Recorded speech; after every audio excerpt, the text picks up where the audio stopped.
direct pour la Légion d'honneur de mon papa, Philippe Manchard. Il y a beaucoup de monde.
Mesdames et messieurs les présidents, vous devez tous être présidents, comme dit Philippe.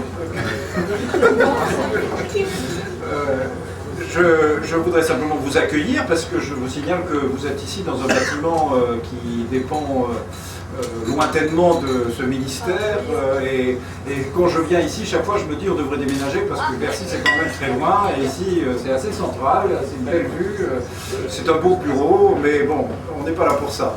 Alors Philippe Manchard m'a demandé de dire 3 mots, donc je vais dire que 3 mots et j'ai pensé que tout le monde connaît la petite histoire du paradis et de l'enfer. Vous savez l'histoire où on dit que les Français sont les meilleurs pour faire la cuisine, les Italiens sont les meilleurs pour parler d'amour, que les Allemands sont les meilleurs pour fabriquer des choses, que les Anglais sont les meilleurs pour faire le thé, etc. Ça c'est le paradis. Et puis l'enfer c'est quand vous mélangez tout ça. Eh bien, Philippe Manchard, moi je le connais en Alsace. Il n'en a vraiment pas l'air, il est alsacien. Vraiment. Je le connais à Nice. À Nice, il est niçois, mais alors, avec l'accent. Je le connais au Maroc, il est marocain. C'est incroyable. Et en fait, ici à Paris, tout le monde croit qu'il est parisien. Donc, il a toutes les qualités et il fait, quand tout se passe bien, c'est le paradis. Et il a toutes ces qualités parce qu'en fait, c'est un commerçant génial. C'est vraiment le commerçant tel qu'on l'imagine. Moi j'ai appris une chose dans ma vie professionnelle, c'est que la personne la plus difficile à embaucher, c'est le commerçant. Parce que il vous vend tout et il vous vend lui-même. Et Philippe Manchard, il est extraordinaire dans tout ça. Mais ça n'est ni pour l'Alsacien, ni pour le Marocain, ni pour le Parisien, ni pour le commerçant que je suis là. Moi je suis là parce que Philippe Manchard est un ami et qui m'a demandé de venir. Et voilà. Merci. Merci.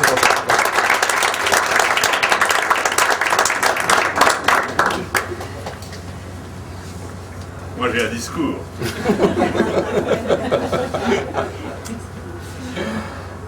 Eh bien, monsieur le ministre, mon cher Philippe, madame, je dis votre prénom parce que je suis... Régine. Régine. Les enfants. Xavier Alexandra. Bien entendu, mesdames et messieurs les représentants des ministres, les représentants également des médias, les représentants du MEDEF, les représentants des entrepreneurs. Tous ceux donc que vous avez assemblés dans une sélection très raffinée pour ce moment important dans votre existence et très honorable pour moi qui me conduit donc à vous introduire dans l'ordre de la Légion d'honneur.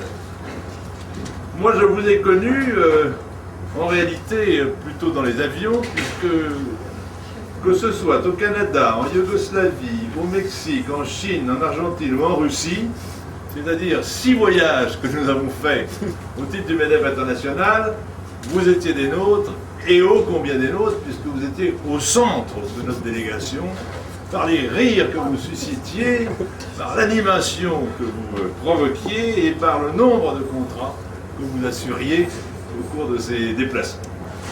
Vous avez d'ailleurs fait 11 voyages avec le MEDEF, cours de ces dernières années, ce qui prouve à quel point vous savez être à la dimension du monde, comme d'ailleurs toute votre existence le prouve.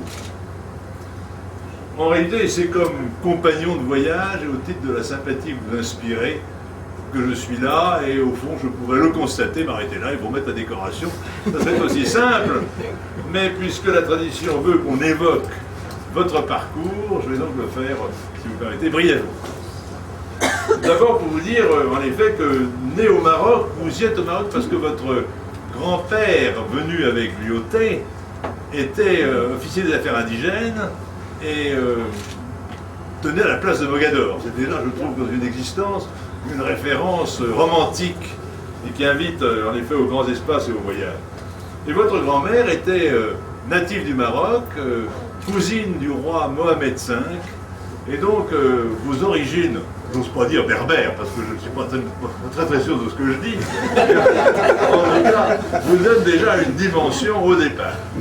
C'est pas tellement étonnant d'ailleurs que vous choisissiez de faire votre enfance et votre adolescence au bord de la Méditerranée, à Nice et à Cannes, où vous faites des études remarquables, et vous préparez l'agro, et vous réussissez à la, non pas surprise générale, mais à la satisfaction générale, et vous partez en effet à Nancy pour développer vos études à l'agro, faire l'agro, ce qui est une affaire remarquable, et c'est là en effet où vous prenez cette dimension lorraine, qui, mesdames et messieurs, pour des raisons qui me sont personnelles, évidemment, me comble. Méridional, lorrain, vous l'avez dit, monsieur le ministre, vous avez, par ce mélange d'électrochocs, généré une personnalité d'une intensité, en effet, entrepreneuriale rare, puisque installé dans l'école, c'est là que, inspiré par votre thèse sur la reproduction des écrevisses aux pattes blanches dans la petite veuve, vous inspire de vous intéresser à ce crustacé, et donc de vous lancer dans le commerce de l'écrevisse. Le commerce de l'écrevisse, vous en faites rapidement, vous faites un nombre considérable, puisque vous exportez des tonnes d'écrevisses, je ne sais pas où on trouve une tonne d'écrevisses, vous y arrivez, et donc, de l'école même, votre première entreprise, c'est l'import-export d'écrevisses. De là, vous glissez sur le surgelé, et vous avez à l'évidence, pratiquement encore étudiant, démontré que vous saviez vendre en réalité n'importe quoi. On vous retrouve quelques années après dans l'informatique et les télécommunications. Vous montez là une entreprise dont la presse parle beaucoup. J'ai lu énormément d'articles de cette entreprise. Le Telex, la manière dont on arrivait à faire de l'infogérance sur le Telex ou quelque chose de ce genre. Bref, vous faites une entreprise remarquable que vous vendez à Salé. Vous avez de l'argent, vous avez à 2 reprises montré que vous pouviez vendre beaucoup de choses et vous intéresser à également beaucoup de choses, et donc vous avez le sentiment que vous êtes en train de vous établir dans la vie d'entrepreneur et vous vous lancez dans l'immobilier. Et là, vous lancez Résimmo, qui est une entreprise qui marche un peu au départ et puis qui a quelques difficultés, et finalement déposer le bilan. Et vous êtes un entrepreneur qui a déposé un bilan, ce qui est à mon avis une qualité, je ne plaisante pas, une qualité fondamentale parce que ça prouve que vous avez traversé les épreuves de l'échec de la vie d'entreprise, ce qui donne la vraie dimension de l'entrepreneur. Et vous savez qu'aux États-Unis, quelqu'un qui a échoué est encore plus intéressant parce qu'il a fait en effet le parcours qui conduit de la réussite à l'échec. Ça ne vous décourage d'ailleurs nullement. Et ayant réglé quelques problèmes financiers, vous arrivez à vous intéresser au Ben Guillaume. C'est-à-dire vous êtes, dans toutes ces sociétés, président fondateur. Vous êtes le seul, je dirais, dont on pourrait mettre sur sa carte de visite président fondateur. Toutes les entreprises, vous les avez créées vous-même, vendues, menées au succès, ou conduites pour l'une d'entre elles dans la difficulté. Et donc les Ben Guillaume, vous êtes notre président également fondateur. Et qui d'entre nous, mesdames et messieurs, n'a pas vu Philippe Mangeard sortant de sa poche un petit modèle réduit et démontrant devant la foule des ministres, ambassadeurs éberlués le fonctionnement en effet remarquable de ce petit engin. Vous vendez des Ben Guillaume à travers le monde, vous avez toujours 2 ou 3 cartes de visite sur vous, vous trompez quelquefois d'ailleurs. Bref, vous arrivez toujours à faire affaire et ayant développé les Guillaume, je ne sais pas si vous avez vendu ou pas, j'imagine, vous avez peut-être encore, mais en tout cas, ça ne vous a pas découragé de vous jeter dans Quality Sun, c'est-à-dire un système que vous m'avez d'ailleurs souvent démontré, dont je ne saurais pas vous faire aujourd'hui, comment dirais-je, la démonstration technique très précise, mais qui permet de bronzer sans soleil, bronzer à travers le soleil. Qualité Sun, après les Belles Guillaume, et en même temps, nous arrivons bien sûr à quelque chose de beaucoup plus encore important et sérieux, c'est Nodalor, c'est-à-dire en fait le ferroutage. Alors là, je vous ai vu également à travers le monde faire la démonstration du ferroutage et de l'avenir. Et là, vous avez des commandes et vous développez une activité. Et tout ceci est très très prometteur. Et je pense que votre dernière initiative, si je ne me suis pas trompé, c'est Terra Verte. Verté. Terra Verte, pardon, excusez-moi. Terra Verte, alors là, c'est du compost de reste d'agrumes. Non, enfin, ce sont des produits verts. Etc. Valorisation des déchets végétaux. Valorisation des déchets, sur des... Bref, tout ceci prouve à l'envie, et je vais essayer d'être bref et précis, à quel point vous avez les qualités fondamentales, non seulement de commerçant, mais surtout d'entrepreneur. C'est-à-dire que rien ne vous arrête, tout est prétexte à entreprendre, tout est prétexte à enthousiasme, et évidemment, vous comprenez, si la télévision, messieurs, les gens de la presse sont ici, devait faire un feuilleton, on devrait vous prendre comme modèle pour les enfants, pour voir ce que c'est qu'un entrepreneur, à quelle forme de réussite ça conduit et à quelle forme de vie passionnante cela mène. Vous avez d'ailleurs, tout au cours de cette aventure d'entrepreneur, multiplié vos contacts. On vous trouve dans l'avion de Jacques Chirac se rendant au Nicaragua, en Honduras, où il y a eu le fameux cyclone Mitch, et là vous êtes le premier à vous agiter avec le sens généreux qui est le vôtre pour mettre à la disposition de tous ces sinistrés toutes sortes de choses, des abris. Vous faites d'ailleurs la première pratiquement de match. On vous voit dans l'avion, à côté de Jacques Chirac, très décontracté, avec Messier très en retrait. Et donc, vous savez, d'ailleurs vous faites la même chose avec Jospin quelques jours après, parce que tout ceci n'est pas important, les politiques c'est autre chose. Et donc tout est encore une fois l'occasion pour vous de prouver vos qualités et votre générosité. Vous êtes administrateur de cette maison, et donc ça veut dire que la République a déjà reconnu votre talent d'exportateur, votre talent d'animateur. Vous êtes bien entendu membre du Rotary à Strasbourg, avec tous les contacts, vous connaissez tout le monde. Et tout ceci vous a permis, je l'imagine, parce que là-dessus je n'ai pas trouvé le renseignement, de faire fortune. En tout cas,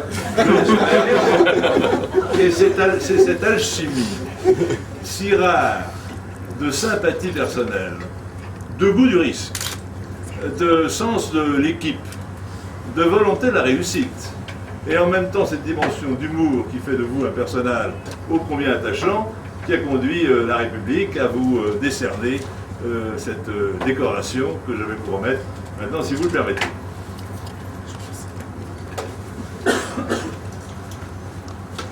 C'est d'ailleurs la décoration que portait, je crois, votre grand-père au Maroc. Philippe Mangeard, au nom du président de la République, et en vertu des pouvoirs qui me sont conférés, je vous fais chevalier de la Légion d'honneur.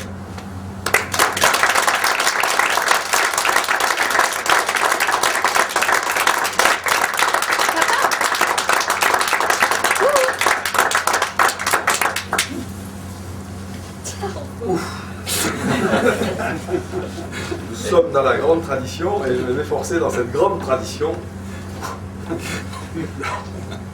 rondeur. J'ai un discours, mais je fais une petite introduction. J'aurais été beaucoup plus à l'aise si j'avais tout improvisé comme d'habitude, parce que j'aurais pu essayer de me vendre, mais ça c'est une chose que j'ai déjà fait. Excusez-moi, mais c'est terrible. C'est le pollen. C'est le pollen de l'épisode. Alors je vais vous la faire un peu blague, ça va me décontracter. Alors ne soyez pas choqués que j'apprenne ce ton-là, je pense que c'est la seule sortie que je puisse trouver.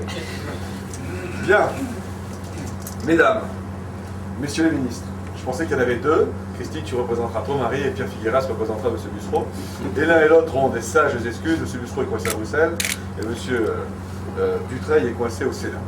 Mais bon, je vais dire bonsoir, messieurs les ministres. Monsieur le député, mes très chers amis, après ces propos si élogieux, exprimés de façon aussi vivante, je me dois de surmonter ma légendaire modestie et dire sans hommage que je suis particulièrement heureux et très fier d'avoir été décoré devant cette très belle assemblée.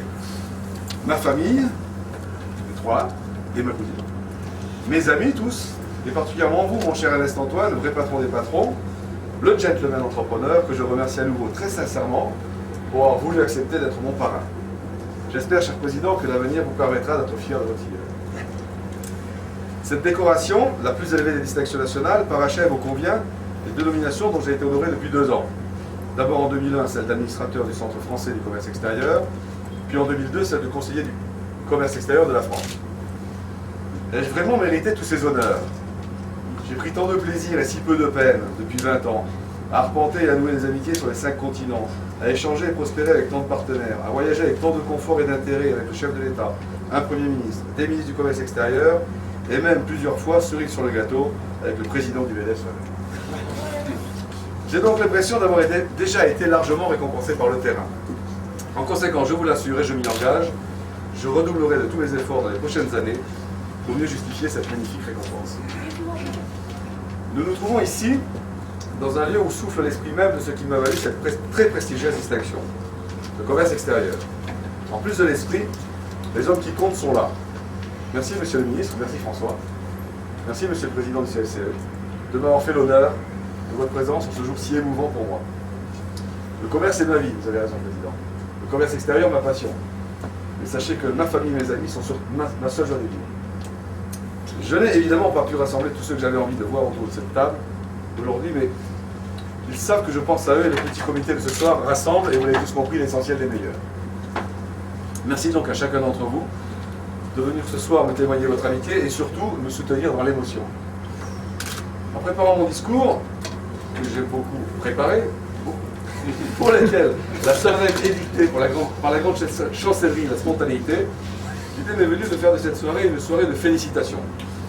Comme j'en ai eu plus que ma part depuis ce fameux 2 janvier 2003 où j'apprenais ma nomination, permettez qu'à mon tour, je vous félicite et les uns et les autres pour ce que vous êtes et pour ce que vous faites.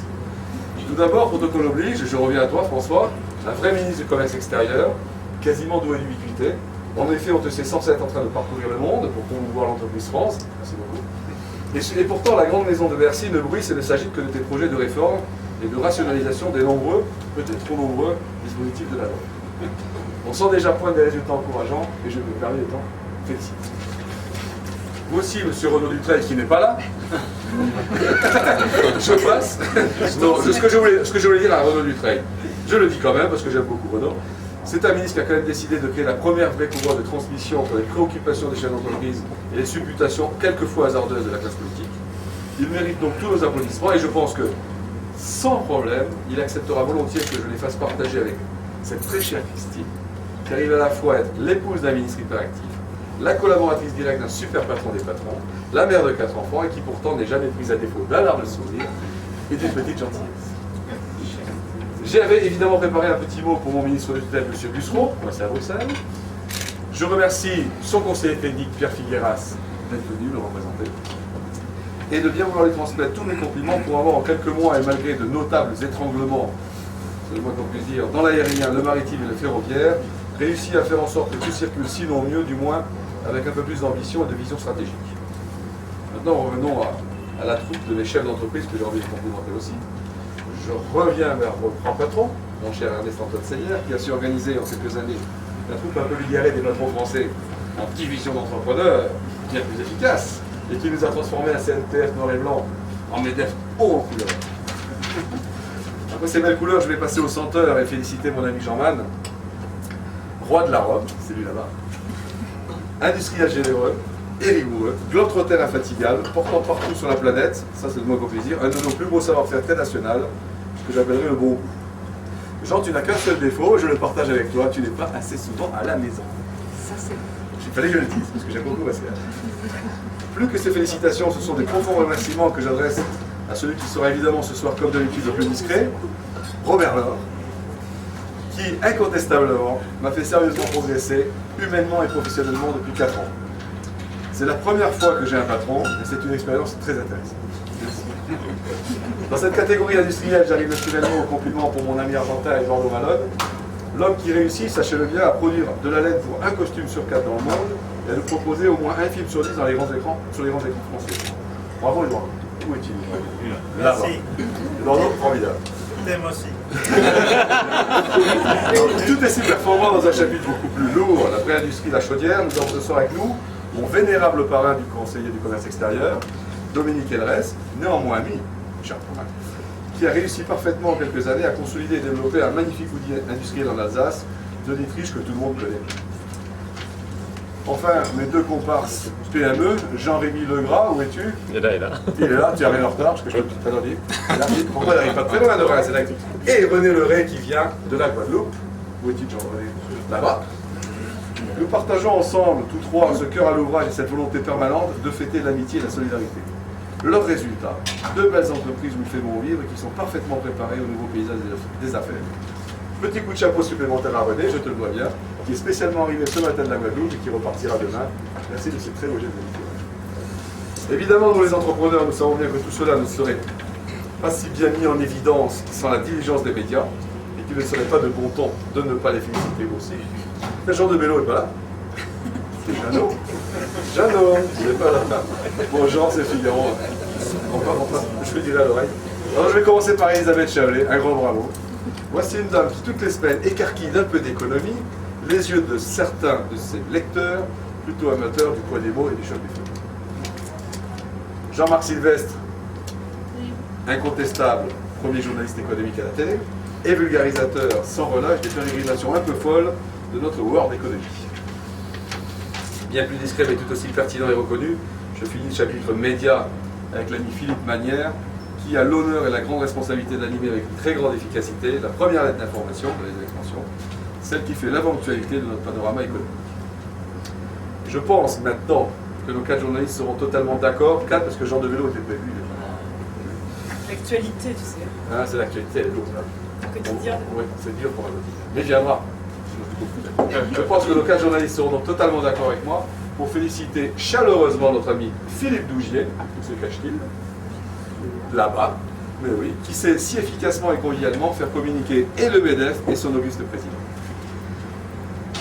Revenons au monde des affaires, il n'est pas là, c'est mon ami Pierre-André Martel du groupe Carvel qui m'a prévenu qu'il aurait un peu de retard. Je le saute aussi, expression, et je m'attends.